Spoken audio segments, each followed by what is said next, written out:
Emel Örgü YouTube kanalından herkese merhaba. Kanalıma hoş geldiniz. Bugün sizlerle beraber yakadan başlama çok güzel, çok gösterişli bir bebek yeleğinin yapım aşamasını paylaşacağım. Yeleğim için bu ipi tercih ettim. Himalaya Anti-Peeling ipini tercih ettim. İpim 100 gram 250 metre uzunluğunda. Dilerseniz vakit kaybetmeden hemen başlayalım. Şişte 3 numaralı misina şiş kullanacağım. Şimdi şişimize 75 tane ilmek atalım. 4 sıra haroşa örüp hemen modelimizi kurmaya başlayalım. 75 tane ilmeğimizi 4 sıra 1 2 3 4 sıra haroşa olana kadar ördüm. Tamamladım. Şimdi roba ayrımlarını yaptım. Roba artış ayrımlarını ayraçlarımla ayırdım. İsterseniz artırmalarımıza hemen başlayalım. Şimdi ön için 14 tane ilmek ayırdım. Ortada bir tane sabit ilmeğim var. Sağından ve solundan artırma yapacağız. Kol için 10 ilmek ayırdım. Yine aynı şekilde bir tane sabit ilmeğim sağından ve solundan artırma yapacağız. Arka için 23 tane ilmek ayırdım. Yine sabit ilmeğim sağından ve solundan arttırma. Kol için yine 10 ilmek, sabit ilmeğim sağ ve solundan arttırma yapacağız. Ön için 14 tane ilmek ayırdım. Ön için ayırdığım 14 tane ilmeğimin 6 ilmeği kenar patı olacak. Hemen arttırmalarımıza başlayalım. Şimdi bu kenar patında ilk iliğimizi de açmamız gerekiyor. Açalım isterseniz. Birinci ilmeği örmeden aldım. İkincisini örüyorum. Sıradaki 2 tane ilmeğimi kesiyorum. Burada bir tane düğme iliği açıyoruz. Kestikten sonra hemen bir arttırma yapıyorum. Sonrasında 2 tane ilmeğimi düz ördüm. Şu an kenar patıma bir tane düğme iliği açmış oldum. Evet. Şimdi ayracıma doğru ilmeklerimi örüyorum. 2 3 4 5 6 7 ve 8 ilmeğimi de gördüğünüz gibi düz örgü olarak devam ettim. Sonrasında ayracımı çıkarıyorum. Burada bir artırma yapmam gerekiyor. Artırmamı yaptım. Sabit ilmeğimi düz ördüm. Tekrar ayracımı çıkarttım. Yine artırmamı yaptım. Kol için ayırdığım 10 tane ilmeğimi düz örgü olarak devam ediyorum. 3 4 5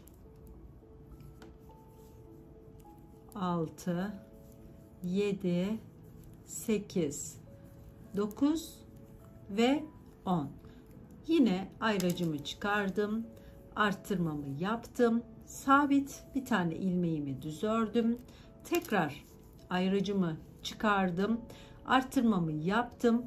Arka için ayırdığım 23 tane ilmeğimi düz örgü olarak devam ediyorum. Bu sırada örgümüzü düz örgü olarak örüyoruz.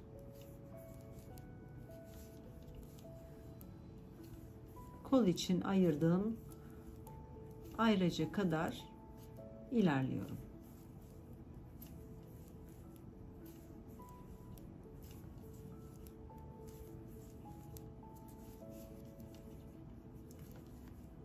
Evet.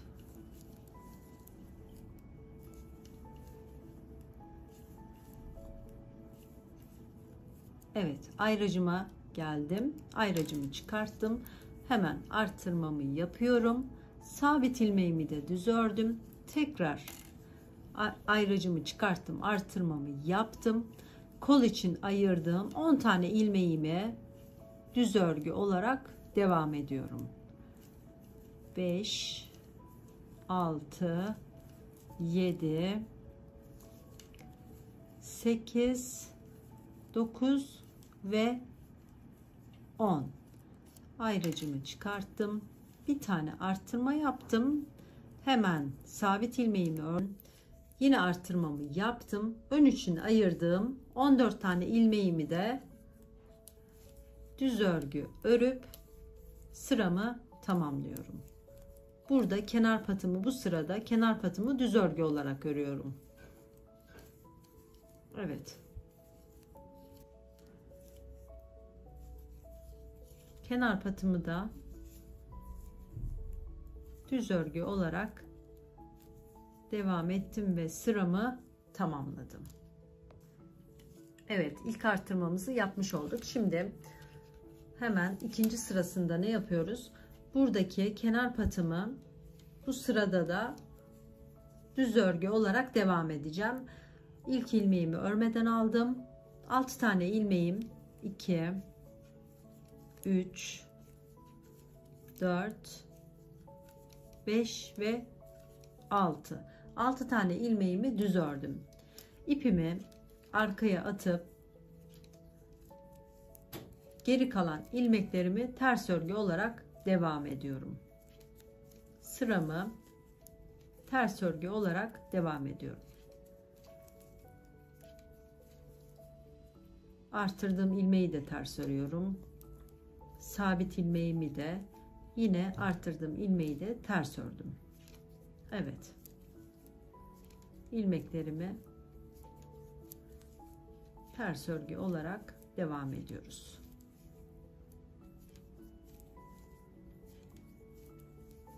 Şu son 6 ilmeğe geldiğimizde bu kenar patı olduğu için burada ne yapacağız? İpimizi ön tarafa atıp 6 tane ilmeğimizi düz örüp sıramızı tamamlayacağız. Evet, son 6 ilmeğe geldik. Göstermek istedim. İpimi ön tarafa attım. Buradaki son 6 ilmeğimi de düz örgü örüp sıramı tamamladım. Evet. Sizlerle beraber ilk artırmamızı yapmış olduk. Şimdi burada bir tane iliğimizi de açmış olduk.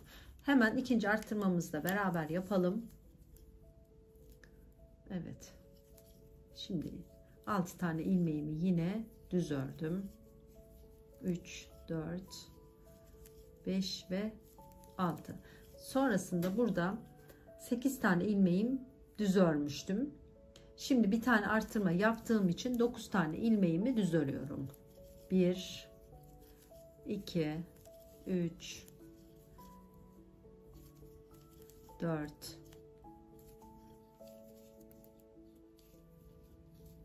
5 6 7 8. Bu da arttırdığımız ilmek 9 ilmek oldu. Şimdi buradaki sabit ilmeğim var. Sabit ilmeğimden önce hep bir artırma yapacağız. Sabit ilmeğimizi öreceğiz. Sonrasında yine arttırma yapacağız. Örgümüze devam edeceğiz. Yine kol için ayırdığımız ilmeklerimizi öreceğiz. Her zaman şu sabit ilmeğimizi baz alacağız. Ne yapacağız? Bu sabit ilmeğimizden öncesinde ve sonrasında şurada yaptığımız gibi yine arttırma yapacağız. Arttırmalarımıza bu şekilde devam edeceğiz.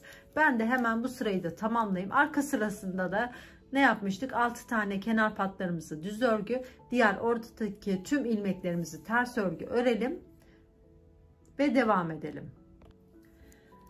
İkinci arttırmamızı da tamamlamış olduk. Şöyle göstereyim. Burada 6 tane kenar patımız var. Bu şekilde bakın, sabit ilmeğim sağında ve solunda arttırma yaptık. İkinci arttırmamızı da yaptık. Şimdi bu arttırmada toplamda 16 sıra olana kadar arttırmamıza devam edelim. Düğme iliğimizde şurada gördüğünüz gibi 2 sıra haroşa sıram olmuş. Bu 11 diş olduğunda ikinci iliğimizi de açalım. Ben de tamamlayıp geliyorum. Arkadaşlar, yeleğimizin roba kısmını tamamladık. Toplamda 16 tane arttırma yapalım demiştim. Bakın 16 sıra. İsterseniz beraber sayalım. 1, 2, 3, 4, 5, 6, 7, 8, 9, 10, 11, 12, 13, 14, 15 ve 16 sıra arttırmamızı yaptık. Şimdi ne yapacağız? Şimdi kol kesimimizi yapacağız. Burada ayraçlarımla ayırdım. Ön için 31 ilmek ayırdım. Kol için 42, Arkada toplamda 57 tane ilmeğimiz olacak. Tekrar kol için 42, ön için 31. Toplamda şişimde 203 tane ilmeğim var. Şimdi kol kesimini isterseniz hemen beraber yapalım. Evet. Şimdi ön için ayırdığım 31 tane ilmeğimi örmeye başlıyorum. Kenar patımı bu sırada düz örüyordum. Yine aynı şekilde düz örüyorum. Kenar patımı 6 ilmeğimi düz ördüm. Burada 11 tane haroşa sıram olduğunda bir tane daha ilik açtım. Umarım siz de unutmamışsınızdır. Toplamda 5 tane düğme ilmeğimiz olacak. Şimdi ayracıma kadar ilmeklerimi düz örgü olarak devam ediyorum.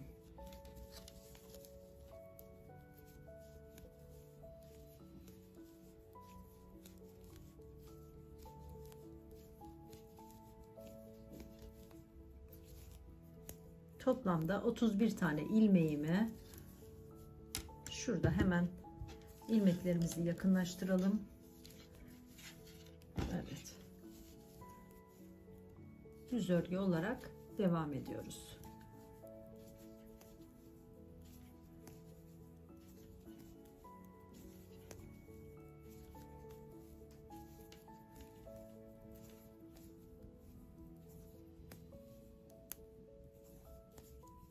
Evet, ayracıma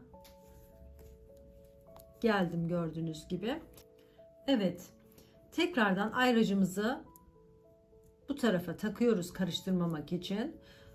Kol için ayırdığım 42 tane ilmeğimi düz örgü olarak devam ediyorum.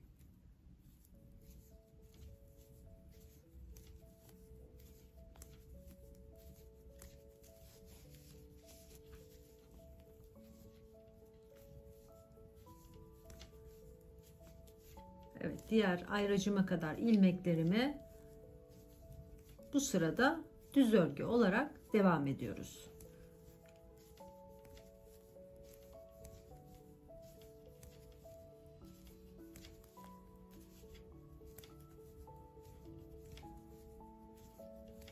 Kol kesimini yaptıktan sonra yeleğimizin alt kısmına çok güzel bir model uygulayacağız beraber sizlerle.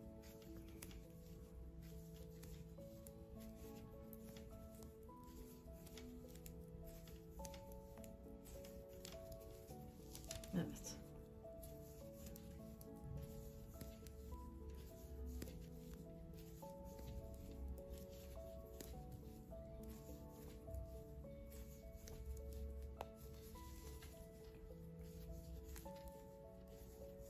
İlmeklerimi düz ördüm.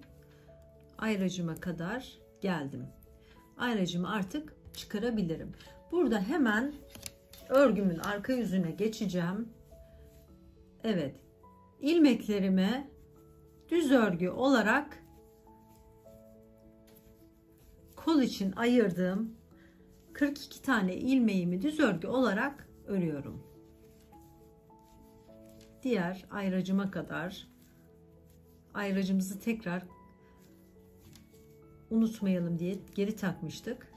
Diğer ayracımıza kadar ne yapacağız? İlmeklerimizi düz örgü olarak öreceğiz.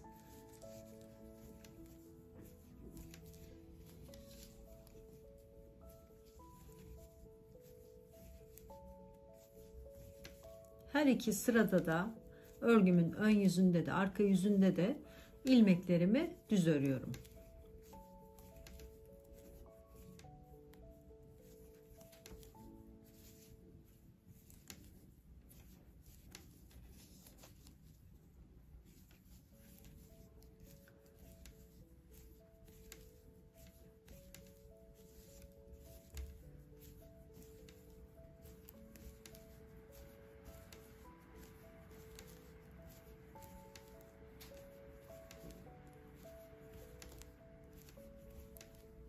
Evet, ayracıma geldim. Artık kol için ayırdığım 42 tane ilmeğimi örgümün ön yüzünde gördüğünüz gibi bir tane haroşa sıram oldu. Bu şekilde ördüm. Şimdi ne yapacağız? 4 tane yakada ördüğümüz gibi haroşa sırası yapacağız burada kolumuz için. 4 tane haroşa sırası olana kadar örgümün iki yüzünde de düz örgü olarak haroşa örgümüzü tamamlayalım 4 sıra. Ben de tamamlıyorum, geliyorum. 4 sıra haroşa sıramızı tamamladık. 1, 2, 3 ve 4. Şimdi ne yapalım? Şimdi ilmeklerimizi sol şişimizden sağ şişimize takıp 2 tane ilmeğimi bir yapıp kesiyorum. Soldaki ilmeğimi sağ şişime taktım. İkisini bir yaptım, kestim. 2 tane ilmeğimi birleştirdim, bir yaptım, kestim. Bu şekilde kol kısmındaki buradaki ilmeklerimizin hepsini keselim. Yeleğimizin kol kısmını düzgün bir şekilde kestik, tamamladık. Şimdi ne yapacağız? Yeleğimizin düz yüzü içeride kalacak şekilde birleştireceğiz. İpimizi hiç koparmadan tığ yardımı ile bu kolumuzu birleştireceğiz. Düzgün bir şekilde birleştireceğiz. Şimdi tığ yardımı alıyoruz, tığ alıyoruz. Sonrasında karşılıklı ilmeklerimizi tığ yardımıyla birleştireceğiz. Şimdi bunun en karşısındaki, en uçtaki, bakın buradaki birleştirdim şu an. Sonra sırasına göre karşılıklı karşısına gelen ilmekleri sıra sıra birleştiriyorum. Sık iğne yapıyorum. Çoğunuz tığ kullanmayı da biliyorsunuzdur. İpimizi de koparmadan aynı iple kolumuzu da birleştirmiş oluyoruz. Son şu boşluğu da birleştirelim. Çok kolay, bu kadar. Bu şekilde ne yaptık? Kolumuzu birleştirdik. Ben hemen göstereyim. Buradaki ilmeğimi de hemen arka ilmeğime katıyorum. Bir tane ilmek fazla oldu. Yani arka ilmek sayım 57 idi. 58 oldu. Hemen nasıl olduğuna bakalım. Evet. Bu şekilde gayet de düzgün bir çalışma oldu gördüğünüz gibi. Burayı da göstereyim. Düzgün bir şekilde birleştirdik. Şimdi hemen toplamda arkadaki ilmek sayım olan 58 tane ilmeğimi de düz örüp diğer kol kısmına geliyorum. Burada da aynı ilk kol kesimde yaptığımız gibi 4 sıra haroşa sıramızı öreceğiz, keseceğiz. Bu şekilde birleştireceğiz. Buradaki öndeki ilmek sayımı da düz örüp tamamlayacağım. Ben de hemen tamamlayıp geliyorum. Evet, ikinci kol kesimimizi de tamamladık. Gördüğünüz gibi düzgün bir şekilde, kolay bir şekilde. Robamız bu şekilde oldu. Şimdi benim şişimde toplamda 121 tane ilmeğim var. Bu 12 kenar patını ayırdığımda 109 ilmeğim kalıyor. Benim kuracağım model 3 ilmek ve katları olduğu için 2 ilmek daha arttırma yapmam gerekiyor. Bu arttırmayı da bu kol bölümüne geldiğimizde burada gizli bir arttırma yapacağız. Bir bu koldan arttıracağız. Bir ilmek de bu koldan arttırıp daha sonra modelimizi kurmaya başlayacağız. Evet, şimdi gizli arttırmamızı yapalım. Öncelikle kenar patımı düz örgü olarak örüyorum. 2 3 4 5 ve 6. Sonrasında ipimi arkaya atıp geri kalan ilmeklerimi ters örgü olarak örüyorum.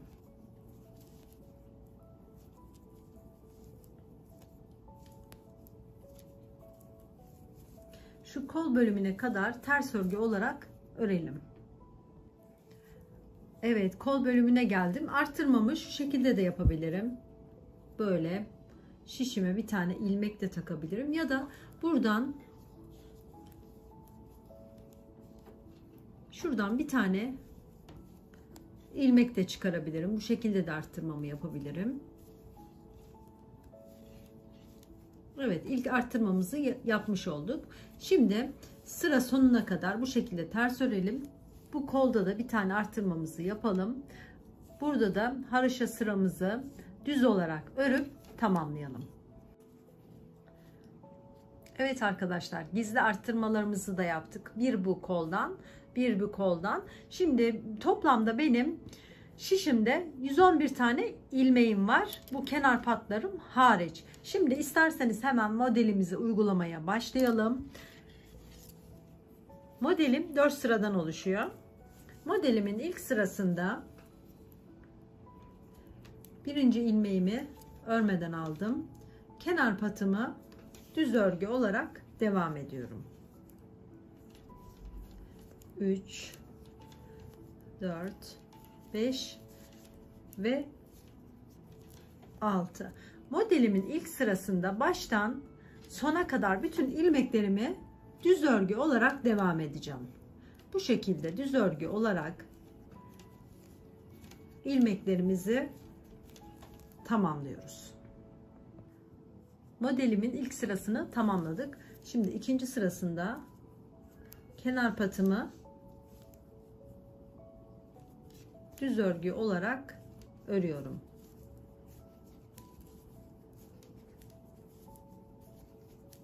Sonrasında ipimi arkaya atıp sırasına gelen bütün ilmeklerimi ters örgü olarak devam ediyorum. İlmeklerimizi ters örgü olarak devam edelim. Modelimin 3. sırasına geldik. Modelimin 3. sırasında artık modelimizi şekillendireceğiz. Ondan önce kenar patımızı örelim.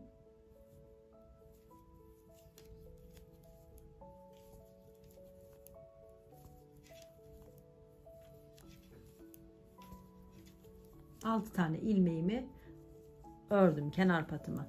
Şimdi modelimin başlıyorum. 3 tane düz ilmek örüyorum. 3 tane düz ördüm. Bir tane doluyorum. Şimdi bu 3 tane ilmeğimi sağ şişime takıp üçünü bir kesiyorum. Sonrasında üzerinden bir doluyorum. Tekrardan şişime takıp içinden bir ilmek daha çıkarıyorum. Sonrasında bu 3 ilmekten tekrardan bir tane ilmek yapıyoruz. İlk modelimizi kurmuş olduk. Bir tane doluyoruz. Bir tane modelimiz oldu. Yine 3 tane düz ilmeğimi ördüm. Bir doladım. 3 tane ilmeğimi yine sağ şişime taktım. Burada 3 ilmeğimi içinden bir ilmek çıkardım. Tekrar bir ilmek doladım. Yine 3 ilmeğimden bir ilmek daha çıkarıp bıraktım. Sonrasında bu 3 tane ilmeğimi tekrar bir ilmek yaptım, bıraktım ve bir tane daha arttırdım. İkinci modelimizi kurmuş olduk. Modelim bu şekilde ilerliyor. 3. sırası 3 tane düz ilmeğim var. Bir tane arttırdım. Son kez yapalım. 3 tane ilmeğime öncelikle bir ilmek yaptım. Sol şişimden çıkarmıyorum. Sonrasında tekrar doladım. Tekrar içinden geçirip bir ilmek daha çıkardım, bıraktım. Ve en son artık bu 3 ilmeğimi tekrar bir ilmek yapıp bırakıyorum. Burada azalttığım ilmeğimi tekrar iplik dolayarak aynı sayıya getiriyorum. Modelim bu şekilde ilerliyor. Bu sırayı da bu şekilde tamamlayalım. Son 3 ilmeğime sıra geldi. En başta da 3 ilmeğimi düz örerek başlamıştım. En sonda da 3 ilmeğimi düz örüyorum. Zaten bu sırada kenar patımı da düz ördüğüm için ilmeklerimi düz örüp sıramı tamamladım. Modelimizin son sırasını şimdi hemen yapalım. Modelimin 4. sırası. Kenar patımı düz örgü örüyorum. 3 4 5 ve 6. Sonrasında modelimin son sırasında bütün ilmeklerimi ters örgü olarak devam ediyorum. Artırdığım ilmeği de ters örüyorum. Burada bir tane ilmeğim var, onu da ters. Yine arttırdığım ilmeği de ters örüp son 6 patıma kadar ters örgü olarak devam ediyorum. 6 patımda da modelimi düz örüp ilk modelimizi tamamlayalım. İlk modelimizi tamamlamış olduk. Gördüğünüz gibi modelim bu şekilde. Şimdi ikinci modelimi kurmadan önce bu modelde uyguladığım 2 sıra bu yüzde düz, arka yüzde ters 2 tane düz ilmek sırası örmüştüm. Aynı şekilde yine bu sırada bütün ilmeklerimi düz örüyorum. Arka sırada ters örüp 2 sıra modelim için zemin hazırlıyorum. Burada biz 2 tane artırma yapmıştık. Bakın hiç belli olmadı artırma yaptığım yer. Eğer mesela örgünüzde sayılarında bir değişiklik oldu, yanlış ilmek aldınız, eğer arttırmak ya da eksiltmek istiyorsanız modelinizin böyle gizli yerlerinden artırma yapabilirsiniz, eksiltebilirsiniz. Hani tekrardan örgünüzü söküp uğraşmayın, buradan arttırmalarınızı, eksiltmelerinizi yapabilirsiniz. Şimdi ben hemen 2 sıra, bu sırada düz, arka sırada ters örgümü öreyim. Bu tomurcukların arasında tekrar bir model uygulayacağız ikinci sıramızda. Hemen uygulayalım. İlk model uygulamamızı tamamlamış olduk. Gördüğünüz gibi modelim bu şekilde. Şimdi ikinci modeli ne demiştim? Bu tomurcukların tam ortasında tekrar bir tomurcuk yapmamız gerekiyor. O yüzden modeli kaydıracağız. Kaydırmamızı da yapalım. Kenar ilmek sayımı düz ördüm. 6 tane ilmeğimi düz ördüm. İlk modelimi uygularken ne yapmıştım? 3 tane ilmek düz örmüştüm. Sonra arttırmıştım. Şimdi hemen arttırıyorum. Bu 3 tane ilmeğimi tomurcuk yapacağız. İçinden bir ilmek çıkarıyorum. Tekrar ilmek doladım. İçinden çıkardım. Sonrasında bu 3 tane ilmeğimi tekrar bir yaptım. Arttırmamı yaptım, bıraktım. Şimdi bu tomurcuk yaptığım 3 tane ilmeğimi de düz örüp kaydırmamızı yapmış olduk. Tekrar yapalım isterseniz. Şimdi 3 ilmeğimden sonra bir tane arttırma yaptım. 3 tane düz ilmeğimi önce bir yaptım. Sonra üstünden doladım. Sonra tekrar 3 ilmeğimden bir ilmek daha çıkarttım. Ve 3 ilmeğimi tekrardan bir ilmek yaptım. Arttırmamı yaptım. Bir tomurcuk daha yapmış olduk. Ve 3 tane düz ilmeğimi ördüm. Modelimin 3. sırasının da kaydırmasını da yaptık. 4. sırasında da ne yapmıştık? Modelimi arka sırada ters örgü olarak devam etmiştim. Şimdi burada 2 tane düğmeliğimiz oldu. Toplamda 11 sıra haraşo olunca tekrar bir ilik daha açacağız. Bu ilik sayımız 5 tane olana kadar 5. iliği açmayalım. Ben de modelimi tamamlayıp ona göre kaç model yaptığımı size söyleyeyim. Kamera arkasında tamamlayıp geliyorum.